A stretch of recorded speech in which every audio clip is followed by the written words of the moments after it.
Good morning and welcome to Local Business Focus. I'm Sally Barker and with me this morning is Michael Deegan from Do Financial. Good morning, Michael. Good morning, Sally. How are you today? Very well, thanks. So can you start off by telling me Do Financial? What is Do Financial? Do Financial. Okay, so we chose Do Financial because we really want people to be engaged and excited about their financial journey. The word do is very active, so we want people to be very active in their decision-making process with us when we're guiding them through financial decisions. So tell me some of those financial decisions you might be guiding people through. We are providing finance solutions for people for many different things. So whether it's buying a house, looking at business finance, self-managed super fund lending, and all those lifestyle choices along the way, that's what we're helping them to achieve through the vehicle of finance. So would you say budgeting is in there? Absolutely. Yeah, we see a lot of people come to us and they're really sort of uncertain about how to manage their finances, how to get to where they want to get to. Also, first home buyers who are pretty keen to try and save for a deposit because that's pretty hard today. So we do map that out for them and sit with them, ask them about their lifestyle choices, what they want to achieve, and then we'll construct a savings plan and a budget for them. So would you say it's probably the most helpful thing if you are a first home buyer or you are someone struggling with your budget? Is it very helpful for them to come and get a plan drawn up specifically for them? Absolutely. What budgeting and money management, it's not one of those things that's spoken about at school. It's not something that we're trained in, and so the way that we manage our finances really becomes more of a habitual thing rather than something that we're educated properly in.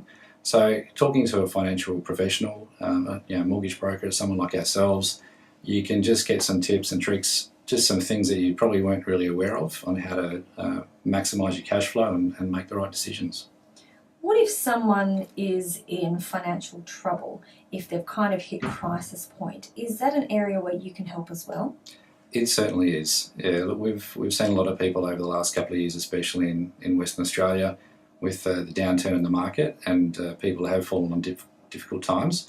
So one of the things we can help them with is actually guiding them through the negotiations with their lenders to help them get a bit of breathing space, so that the wolves don't come knocking at the door and they don't keep getting those nasty letters.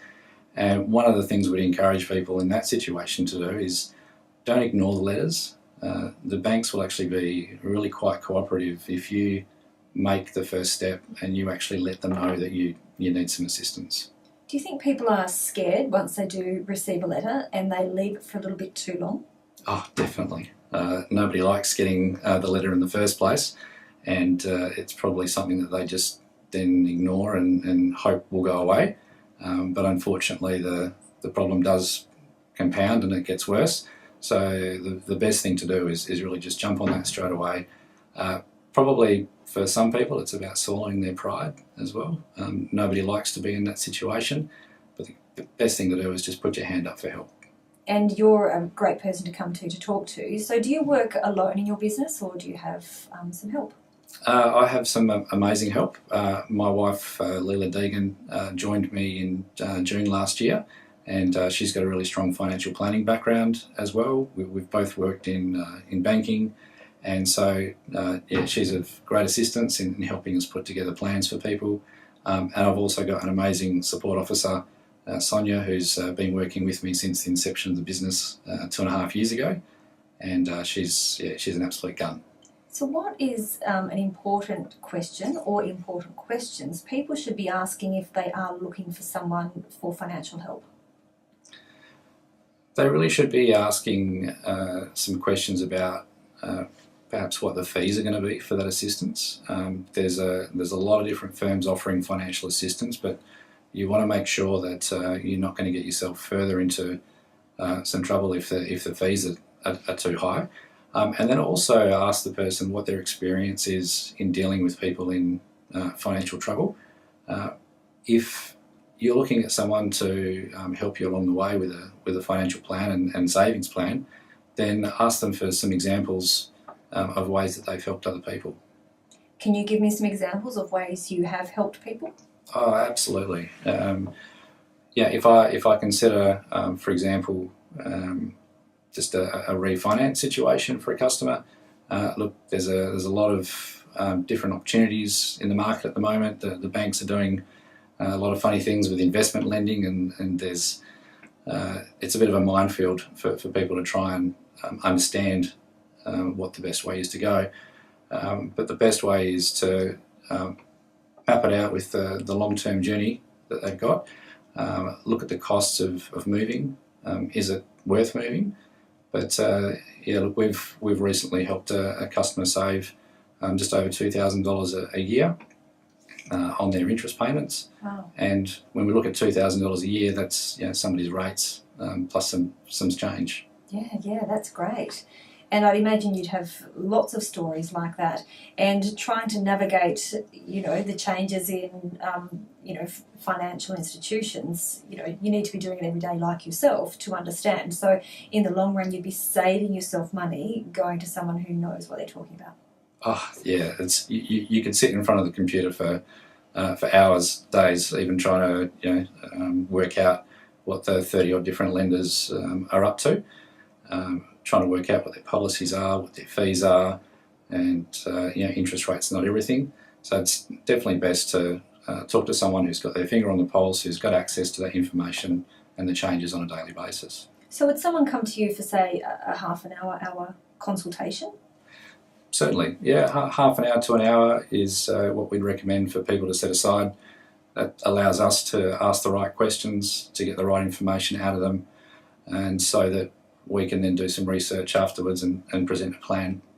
So it must be quite tough because talking about money can get quite emotional. Do you find that you need to, on top of your financial skills, have some other personal skills that you've had to use? Yes, so almost negotiation skills and almost a bit of low-level marriage counselling skills sometimes, Yeah. Especially when it's couples that are in a bit of financial strife and they do need some assistance. Then never had to separate anybody before, but it's there have been times where it's been a little bit uncomfortable, and so you've definitely got to appreciate the emotional side of it for people and tread carefully with some questions, but you also need to ask those questions to get the right information so that you can provide the right outcome.